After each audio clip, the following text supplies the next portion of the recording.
बिस्मिल्लाहिर्रहमानिर्रहीम। मैं मोहम्मद महबूब अकरम, मरकज़ी सदर पंजाब खजाना एंड अकाउंट सर्विस एसोसिएशन आप जनाब से मुखातिब हूँ।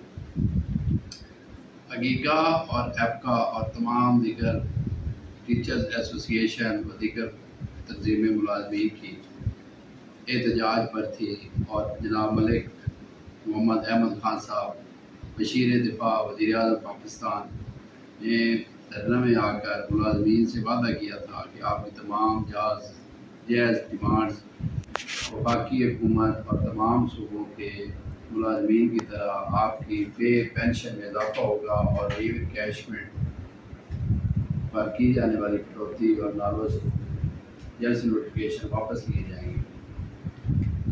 तो 17 जुलाई 2023 को अगीगा, एपका और दीगर तंजीमों की तरफ से एक ब्रीफिंग का एहतमाम किया गया, जिसमें अल्हम्दुलिल्लाह मैंने 15,80,000 के करीब दरख्वास्तदार पेंशनर मुलाजमीन के बिहाफ पे और हर फैमिली में अगर 4 से 5 लोग उनके डिपेंडेंट फैमिली मेम्बर शामिल कर लिए जाएँ तो पंजाब की टोटल 1 करोड़ बालिग आबादी के बिहाफ पे चंद गुजारिशात जनाब मलिक मोहम्मद अहमद खान साहब की खिदमत में पेश की थी, जो एक अंतहाई शफीक, नरम दिल इंसान, साफ वो, डेडिकेटेड और काफ़ी डिवोटेड नज़र आए।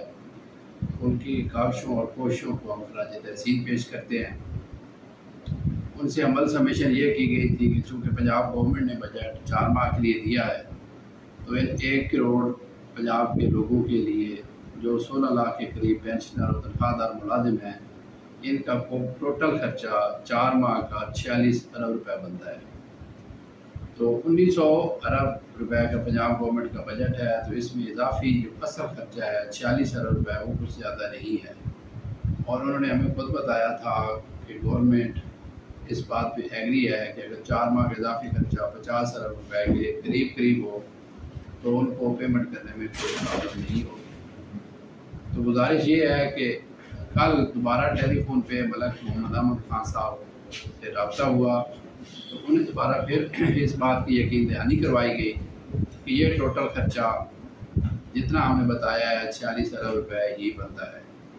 मैं तमाम एसोसिएशन एपका अगीगा की तरफ से एक बार फिर उनको यकीन दहानी करवाता हूँ कि अगर हमारा मौक़िफ़ गलत साबित हो, अगर एक्चुअल एक्सपेंडिचर में कोई रुपये पैसे का फ़र्क हुआ तो हम ना सिर्फ अपने तमाम मुतालबात वापस लेंगे बल्कि इसके साथ गवर्नमेंट से मदद भी करेंगे।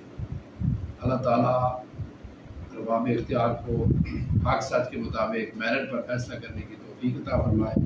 अल्लाह आपका और हम सब का आमीन हासिल। अस्सलाम।